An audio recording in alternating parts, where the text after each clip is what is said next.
جب وہ لکھنا شروع کر دے، انشاء شروع کر دے.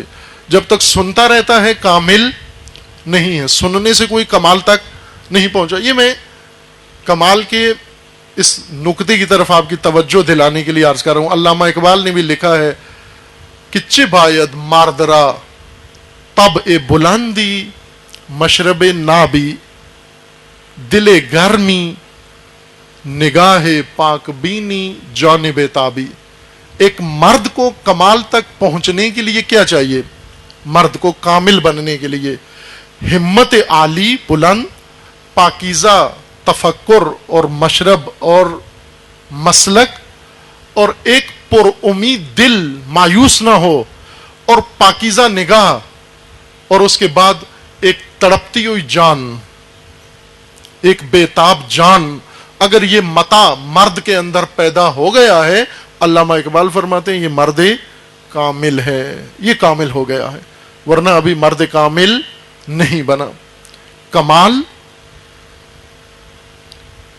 دین کا کمال، الیوم اکملت لکم دینکم، دین اپنے کمال تک پہنچا دیا اللہ نے اس جز کے اضافے سے جس نے کفار کو مایوس کر دیا، دین کو کامل کر دیا اور نعمت کو تمام و اتمام کر دیا، کمی پوری کر دی.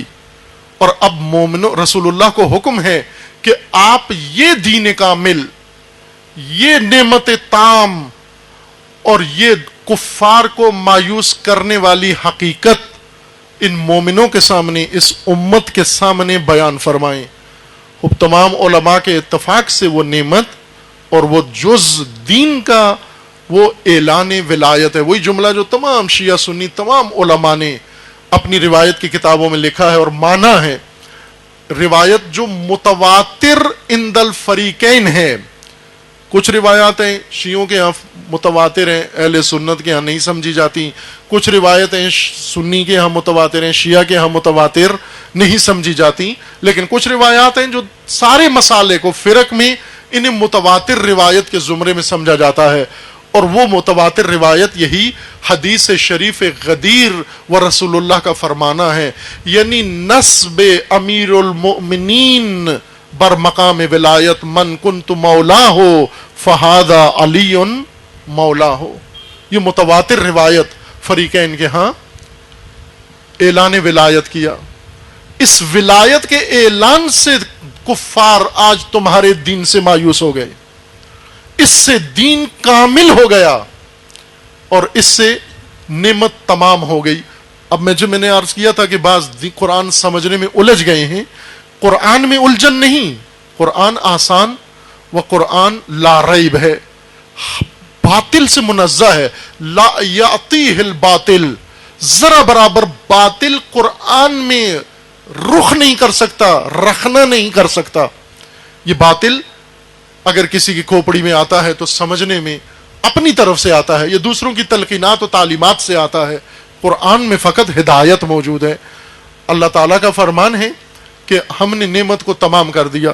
الجھے یہ ہیں کہ یہ جو پہلا حصہ ہے آیت کا، حرمت علیکم المیتہ والدم ولحم الخنزیر وما اہل لغیر اللہ بہ والمنخنقۃ والموقوذۃ والمتردیۃ والنطیحہ وما اکل السبع الا ما زکیتم وما ذبح علی النصب وان تستقسموا بالازلام ذالکم فسق.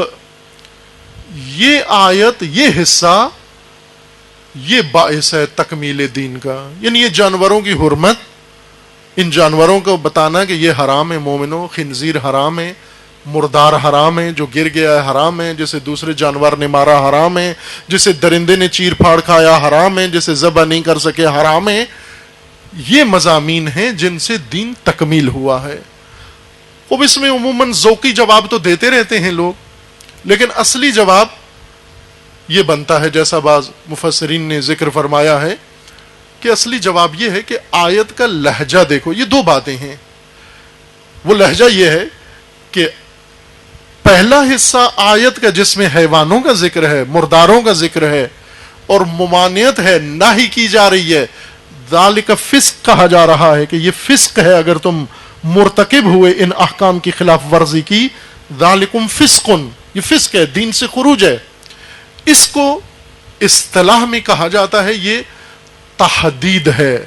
تحدید یعنی یہ توبیخ ہے، یہ سرزنش ہے، یہ من کیا جا رہا ہے، یہ بچایا جا رہا ہے، برحذر رکھا جا رہا ہے. تحذیر اور تحدید ہے آیت کے حکم کے اندر، لہجے کے اندر، خطاب کے اندر، کہ خبردار یہ نہ کرنا، یہ نہ کرنا، یہ نہ کرنا. اس کو اصطلاح میں کہتے ہیں تحدید، روکنا، من کرنا، برحذر رکھنا، اجتناب کا دستور دینا، پابند کرنا کہ خبردار یہ جرم ہے، یہ ممانعت ہے، یہ غلط کام ہے، یہ ہرگز نہیں کرنا. اور دوسرا حصہ الیوم یئس الذین، یہ بشارت ہے، یہ امتنان ہے، یہ احسان ہے، لہجہ ہی ایک نہیں ہے. پہلا حصہ تحدید ہے، دوسرا حصہ امتنان ہے. اب تحدید کبھی بھی امتنان نہیں ہو سکتا، تحدید احسان نہیں ہو سکتا. یہ نہیں کہہ سکتے آپ کہ دیکھا ہم نے کس طرح تمہارا دین کامل کر دیا، تمہیں ڈرا کر دھمکا کر کہ یہ غلط کام ہے، یہ خبردار نہیں کرنا، ہم نے تمہارا دین کامل کر دیا. تحدید اور امتنان، ان میں فرق ہے. امتنان منت اردو میں، پنجابی میں منت کرنا یعنی کسی کی خوشامد کرنا، کسی کے آگے جا کے رونا، گڑ گڑانا اور اس کا دل نرم کرنا، استرحام کرنا، استظلام کرنا کہ مجھ پر رحم کریں، معاف کر دیں جی، مہربانی فرمائیں. یہ منت کرنا ہوتا ہے. منتیں کر کر کے اور سماجتیں کر کر کے کسی کے پاؤں پکڑنا، یہ منت کہلاتا ہے اردو میں. منت منا عربی زبان میں ہے، لقد من اللہ، منا جس کو ہم اردو میں احسان کرنا کہتے ہیں. احسان کرنا، اللہ نے بہت عظیم احسان کیا تمہارے اوپر کہ تم میں سے نبی مبعوث فرمائے. اس کو کہتے ہیں امتنان، یعنی احسان جتلانا. کوئی اچھی چیز دے کر پھر اس کو دہرانا کہ دیکھا یہ چیز آپ کو عطا کی ہے. امتنان ہمیشہ کچھ دے کر ہوتا ہے، نعمت کے دینے کے بعد ہوتا ہے. امتنان احسان جتلانے کا نام ہے. اور اس آیہ کریمہ میں امتنان ہے. امتنان، تحذیر اور امتنان ایک نہیں ہو سکتے. علماء بہتر متوجہ ہو سکتے ہیں، مومنین بھی کوشش کریں، چونکہ قرآن علماء کے لیے فقط نازل نہیں ہوا، مومنین کے لیے، ناس کے لیے، متقین کے لیے. ہم نے مشکل زبانیں سیکھ لیں اور آسان نہیں سیکھی. انگلش سے قرآن آسان ہے اگر سیکھیں، کمپیوٹر سے بھی آسان ہے، فزکس سے بھی آسان ہے، کیمسٹری سے بھی زیادہ آسان ہے، اور ریاضی سے تو بہت ہی آسان ہے. یہ جو کچھ آپ سیکھے ہوئے ہیں اس سے بہت آسان ہے. جتنی مہارتیں عام لوگوں کے اندر ہیں، ان جوانوں کے اندر ہیں. حیرت ہوتی ہے ہمیں ان کی صلاحیتوں کے اوپر کہ اتنی کم عمری میں اس کے اندر اتنی صلاحیت ہے. اور پھر بہت تعجب ہوتا ہے کہ اتنی عظیم صلاحیت کے ہوتے ہوئے یسار قرآن، آسان قرآن، اس کو پڑھنا بھی نہیں آتا. جسے اللہ نے فرمایا لقد یسرنا القرآن.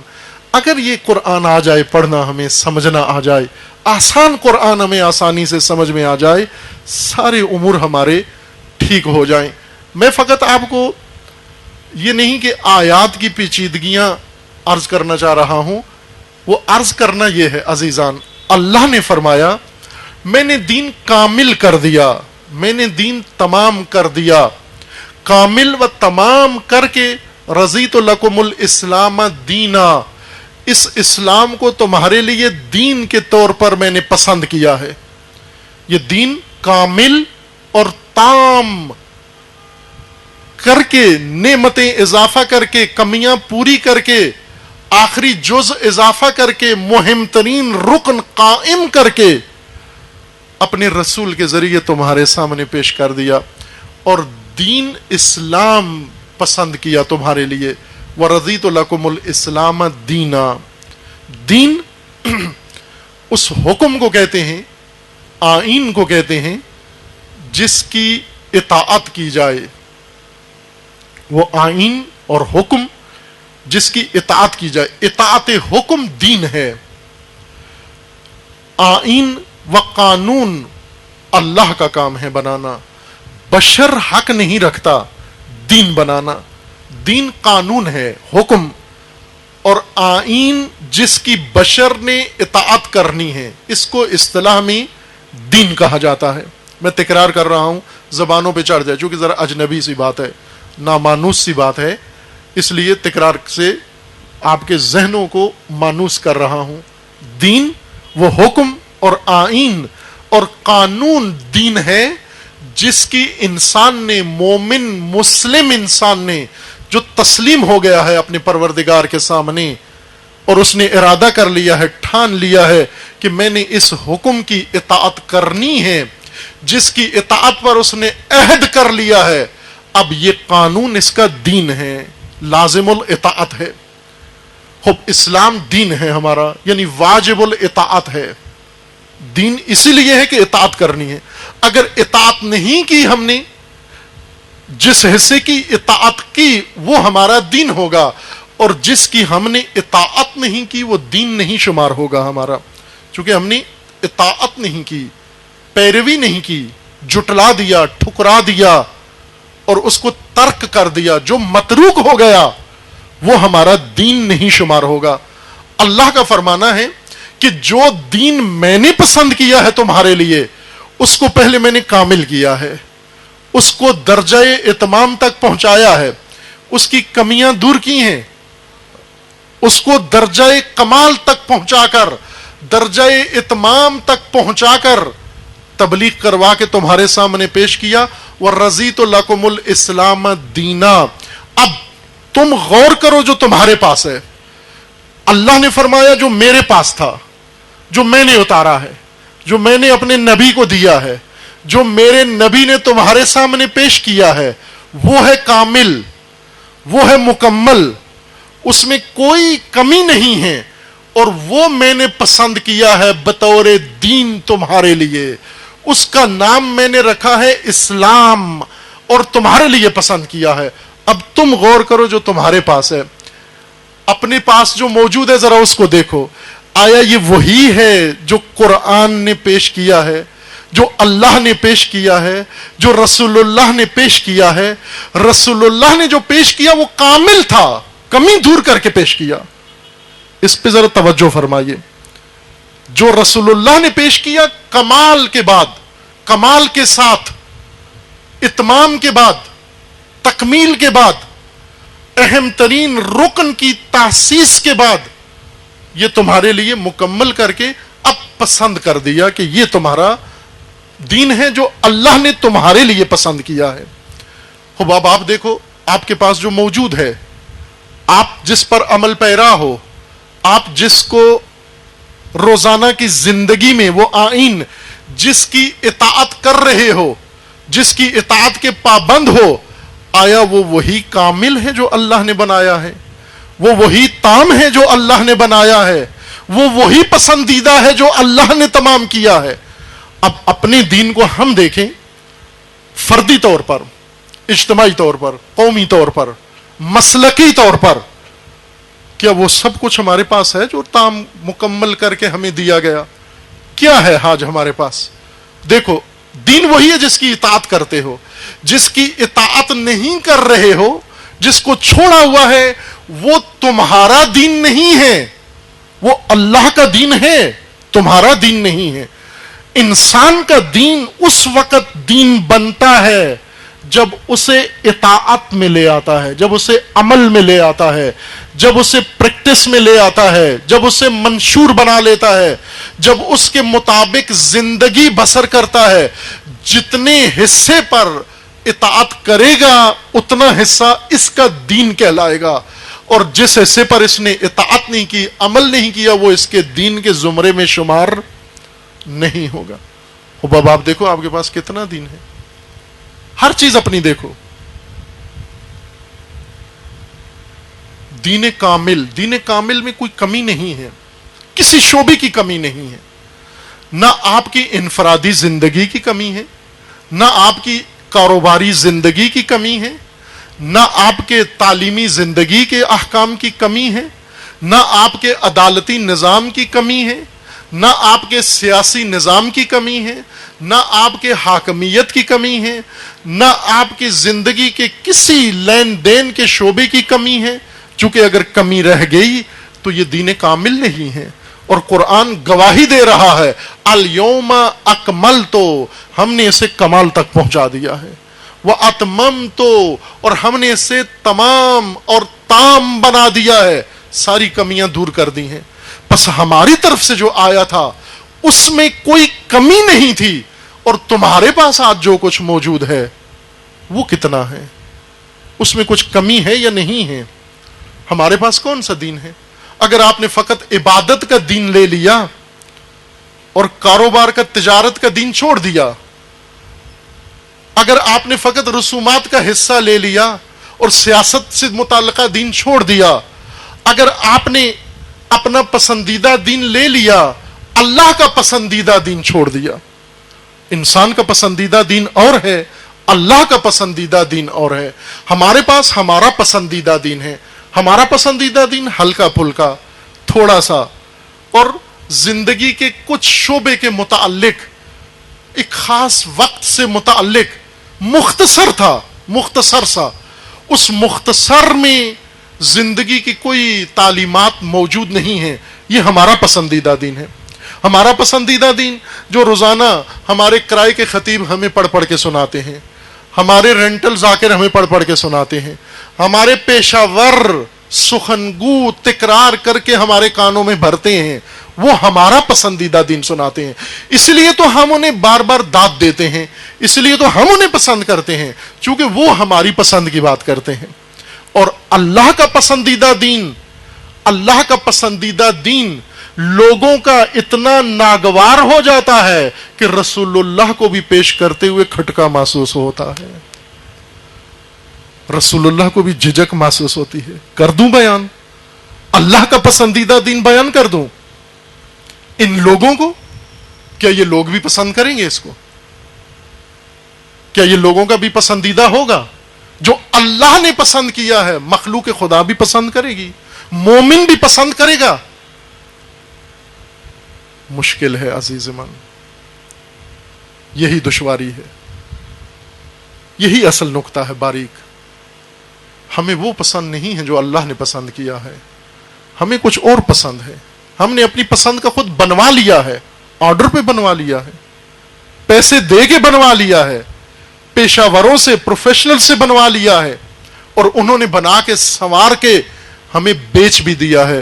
اور اللہ نے فرمایا ہوا تھا، ان پیشہ وروں کو بھی فرمایا ہوا تھا، لا تشترو بآیاتی ثمنا قلیلا، میری آیات سے جعلی دین بنا کے بیچو مت، فروخت مت کرو، کرایہ مت لو، فیسیں مت لو۔ جو کچھ میں نے مقرر کیا ہے اسے پہنچاؤ، بلغو، تبلیغ کرو، اسے پہنچاؤ۔ اگر وہ نہ پہنچایا تم نے کچھ بھی نہیں پہنچایا۔ عزیزان، یہی ایام، یہ عشرۂ ولایت جو عید قربان سے شروع ہوتا ہے عید غدیر تک، یہ ایام بہت اہم ہیں۔ مومنین توجہ کریں ان ایام کی طرف۔ مومنین ان ایام میں زیادہ ایام سوگ کی تیاریوں میں ہوتے ہیں۔ محرم آ رہا ہے قریب، رمضان میں بھی محرم کی تیاری کرتے ہیں، اور عید پہ بھی محرم کی تیاری کرتے ہیں۔ بھلے محرم میں محرم کا سوگ کرو، عید میں عید کا حق ادا کرو، غدیر پہ غدیر کا حق ادا کرو۔ اگر غدیر پہ غدیر کا حق ادا ہوتا تو شاید تمہیں محرم کا سوگ منانا ہی نہ پڑتا، اگر غدیر کا حق ادا ہو جاتا، اگر ولایت کا حق ادا ہو جاتا، شاید تمہیں یہ سوگ نہ منانا پڑتا اور صورت کچھ اور ہوتی۔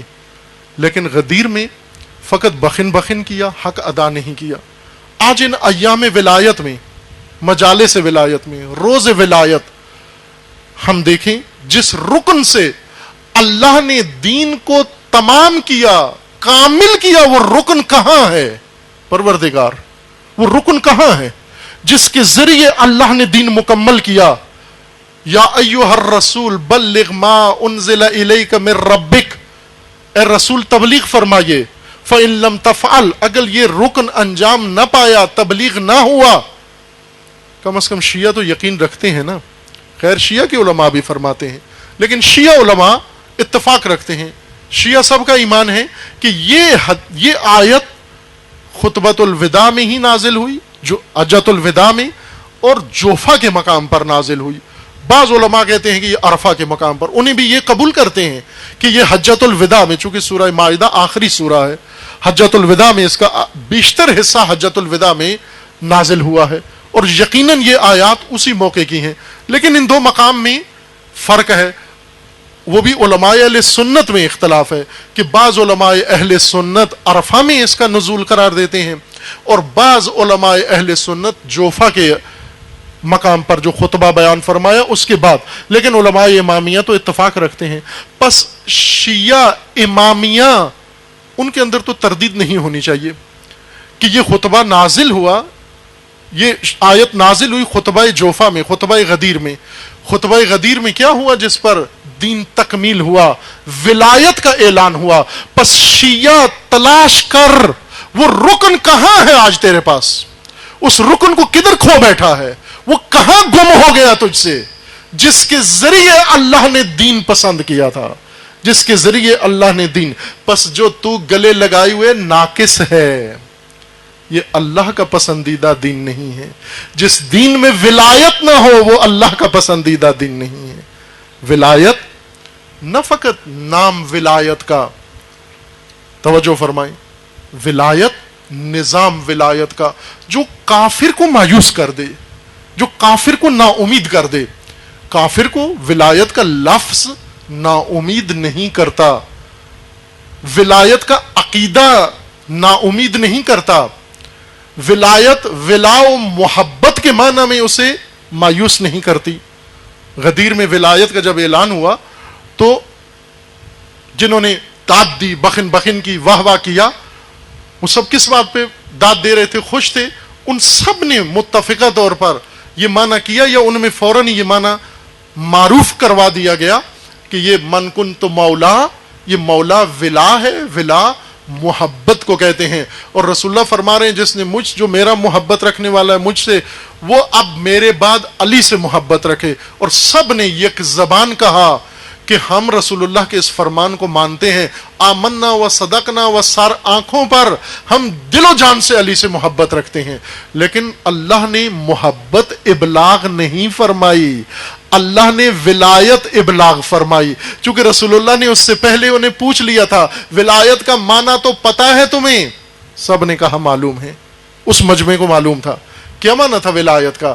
رسول اللہ نے فرمایا الست اولا بکم من انفسکم، اے لوگو، اے مومنو، بتاؤ تمہارے نفوس پر تم سے زیادہ میرا اختیار ہے یا نہیں ہے؟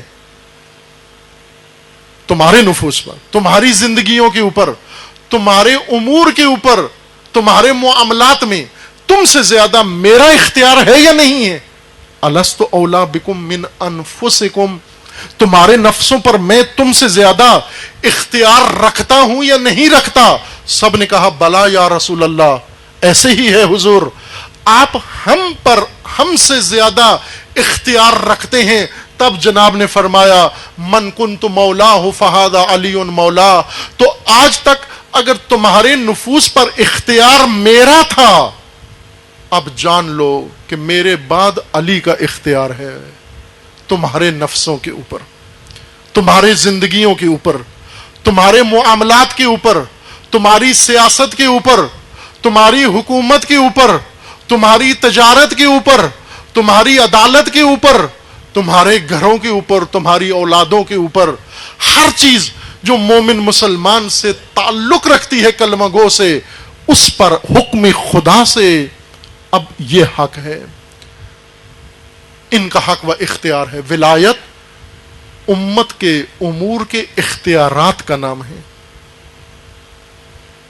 وہ اختیارات کس کے پاس ہوں؟ جسے اللہ نے منسوب کیا ہے۔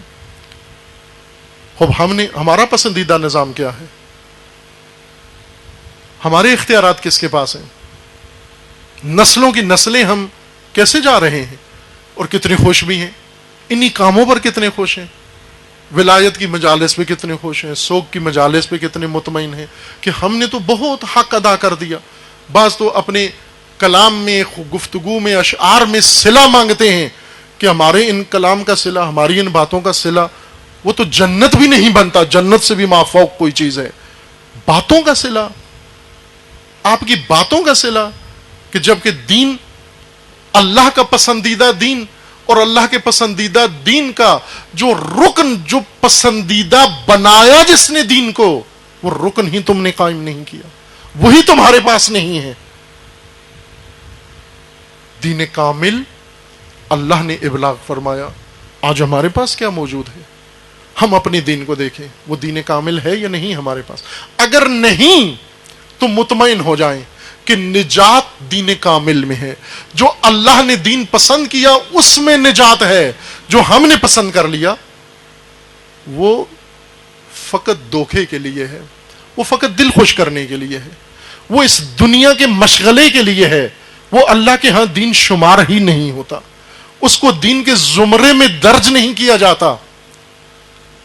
دین وہ آئین ہے، وہ حکم ہے جس کی مومن اطاعت کرے، جس پر عمل کرے، وہ اس کا دین کہلاتا ہے۔ جو اطاعت کی حد میں نہ آئے وہ اس کا دین نہیں ہے۔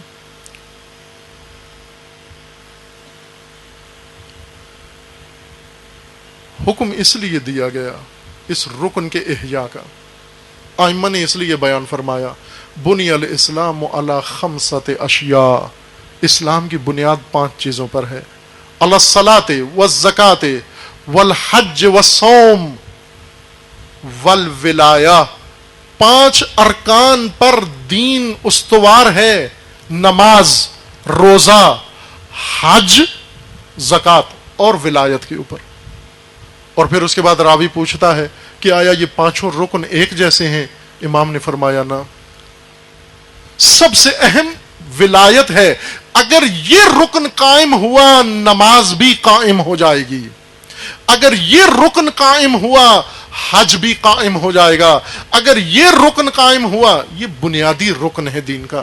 ولایت یعنی نظام حکومت، مومنین کے اختیارات، مومنین کی زندگیوں کی زمامداری، اس کو ولایت کہتے ہیں۔ وہ اسے چھوڑ دیا، اسے فقط تذکروں میں رکھ لیا، اسے فقط مجلس کا موضوع بنا لیا، اسے فقط ہم نے ذہنی تصویر بنا لیا، تو دین نہیں ہے۔ دین وہ ہے جو اطاعت میں اتر کے اطاعت میں آ جائے، ذہنوں سے نکل آئے، کتابوں سے نکل آئے، کتاب خانوں سے نکل آئے، مدرسوں سے نکل آئے،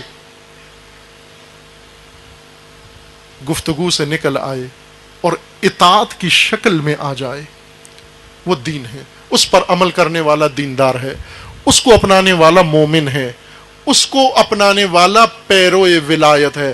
ورنہ رسول اللہ اسی لیے احساس اپنے دل میں فرما رہے تھے، اے پروردگار اگر ان کے سامنے یہ رکن بیان کر دوں، تکمیل دین کا رکن بیان کر دوں، اور یہ تکمیل دین کا رکن ان کی سمجھ میں ہی نہ آئے، ان کے پلے ہی نہ پڑے، یہ اپنے لیے الگ دین پسند کر لیں اور اللہ کے پسندیدہ دین کو چھوڑ دیں، اور آپ گواہی دیں گے، آپ بھی گواہی دیں گے، ہم سب گواہی دیں گے کہ رسول اللہ کا خوف درست تھا، حق بے جانب تھا۔ آج 1400 سال بعد کہاں ہے ولایت؟ شیعہ جواب دے، کہاں ہے ولایت؟ جو مانتا ہے وہ بتائے کہاں ہے یہ رکن، کہاں ہے اللہ کے دین کا پسندیدہ رکن؟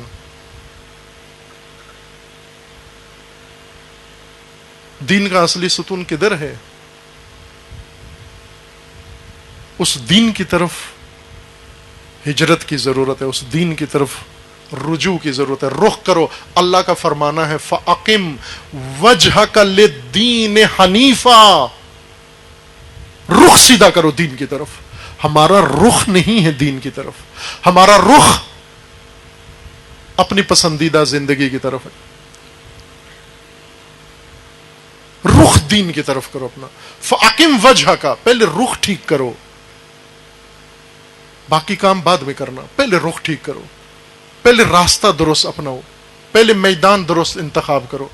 اس لیے قربانی کی دعا میں یہ دعا رکھی گئی ہے کہ کہو انی وجہت وجہی للذی فطر السماوات والارض حنیفا مسلما وما انا من المشرکین.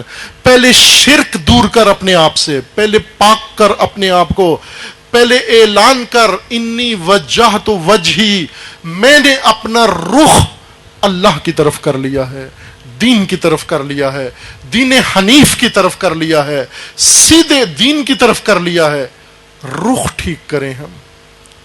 ہمارا رخ ٹھیک دین کی طرف نہیں تھا. 1400 سال سے ہمارے ہاتھ میں وہی رکن نہیں آیا جس کا ذکر ہم نے سب سے زیادہ کیا، جس کا تذکرہ سب سے زیادہ کیا، جس پہ بخن بہت کی. وہی رکن آج دکھانے کے قابل نہیں، موجود نہیں ہے. اور یہ بہت تأسف کا مقام ہے کہ 1400 سال اور ہر سال جشن غدیر بھی ہے، لیکن مکمل دین کی تکمیل کرنے والا جز مکمل و متمم مفقود ہے مومنوں کے ہاں. عزیزان، اس روش کو تھوڑا سا ترک کرنا پڑے گا، اس عادت کو کہ ہم آئیں سننے پہ اکتفا کریں اور سننے کو اس ثواب سمجھ لیں، اور یہی دین کا عالی ترین فریضہ یہ ہے کہ ایک جگہ اجتماع ہو اور ہم سنیں اور سن کے پھر سنانے والا اپنی طرف، ہم اپنی طرف چلے جائیں. اس طرح تو 14,000 سال اور گزر جائیں گے اور اللہ کا پسندیدہ دین متروک و محجور رہے گا، اور اللہ کے نبی یہ شکوہ کریں گے رب ان قومی اتخذوا هذا القرآن مہجورا. محشر میں جا کر نبی شکوہ کریں گے، اے میرے پالنے والے، میری قوم نے، ان قومی، میری قوم نے، اتخذوا هذا القرآن مہجورا، میری قوم نے اس قرآن کو متروک رکھا ہے، اس قرآن کو محجور رکھا ہے، اس قرآن سے دور زندگی بسر کی. انہوں نے ان کے گھروں میں ہوتے ہوئے انہوں نے قرآن سے دور اور قرآن سے باہر زندگی بسر کی. قرآن ان کا منشور نہیں تھا، دین پسندیدہ اللہ کا ان کا دین نہیں تھا. اگر رسول میرے خلاف گواہی دے دیں، اللہ اکبر، اگر اپنی امت کے خلاف رسول گواہی دے دیں اور شکوہ کر دیں، عزیزان، جو ہمیں بتایا گیا طریقہ کار، ہم کملی میں چھپ جائیں گے، ہم وہاں بگدڑ سے فائدہ اٹھا لیں گے، ہم محشر کی رش میں کہیں گم ہو جائیں گے، ہم فلاں جگہ جا کے غائب ہو جائیں گے. خوب، یہ اگر ہمیں پیشہ ور راستے بتاتے رہے تو رسول اللہ کا دین، اللہ کا دین، اللہ کا پسندیدہ دین اسی طرح متروک رہے گا، اور شیاطین کا بنایا ہوا آئین ہر اسلامی ملک میں نافذ رہے گا، اور مسلمان اس آلودگی میں آلودہ رہے گا، اور ساری نسلیں اس آلودگی میں آلودہ رہیں گی. یہ ایام متوجہ کرنے کے لیے ہیں، یہ ایام ان نقطوں کی طرف دھیان دینے کے لیے ہیں.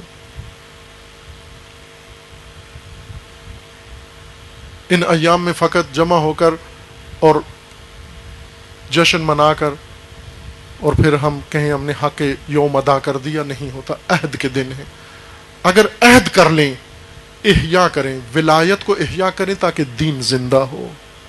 آج کفار مایوس ہیں یا مسلمان مایوس ہیں؟ آج نا امید کون لگتا ہے؟ پریشان کون لگتا ہے؟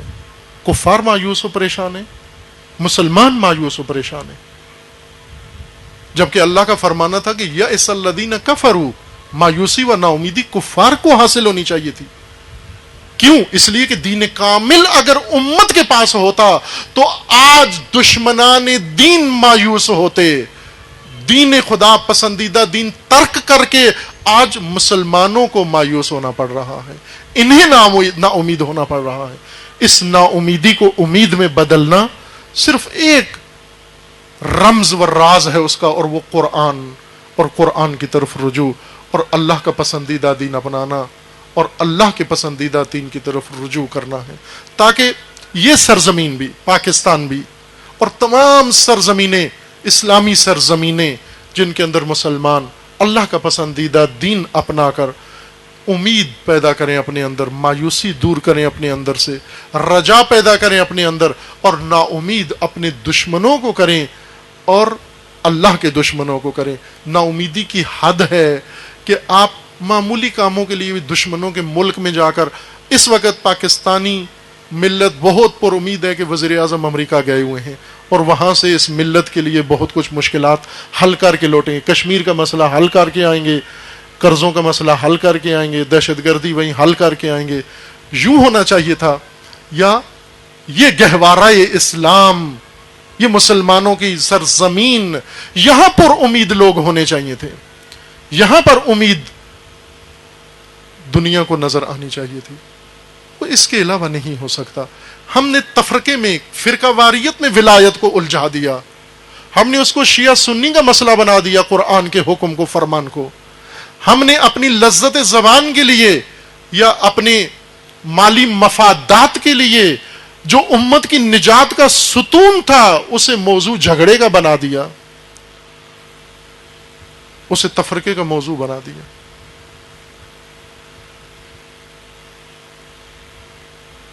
دعا گو ہیں خداوند تبارک و تعالیٰ کی بارگاہ میں کہ پروردگار ہم سب کو، وہ تمام مسلمین کو، وہ تمام مومنین کو، تمام روح زمین پر ایمان رکھنے والے انسانوں کو پروردگارہ دین کامل و دین تام کی معرفت عطا فرما۔ خداوندہ اس دین کامل کے رکن کامل کو قائم کرنے کی توفیق عطا فرما۔ پروردگارہ تو ولی مومنین ہے اور کافروں کا ولی طاغوت ہے۔ خداوندہ ان اولیاء طاغوت سے تمام مسلمین کو نجات عطا فرما۔ خداوندہ اپنی ولایت کے سائے میں تمام مومنین کو زندگی کی توفیق عطا فرما۔ قرآن و اطرت کے فرامین کو سمجھنے کی توفیق عطا فرما، ان پر عمل کرنے کی توفیق عطا فرما، اپنی اطاعت و بندگی کی توفیق عطا فرما، اپنی ذات کی معرفت عطا فرما، اپنی ذات کا قرب نصیب فرما۔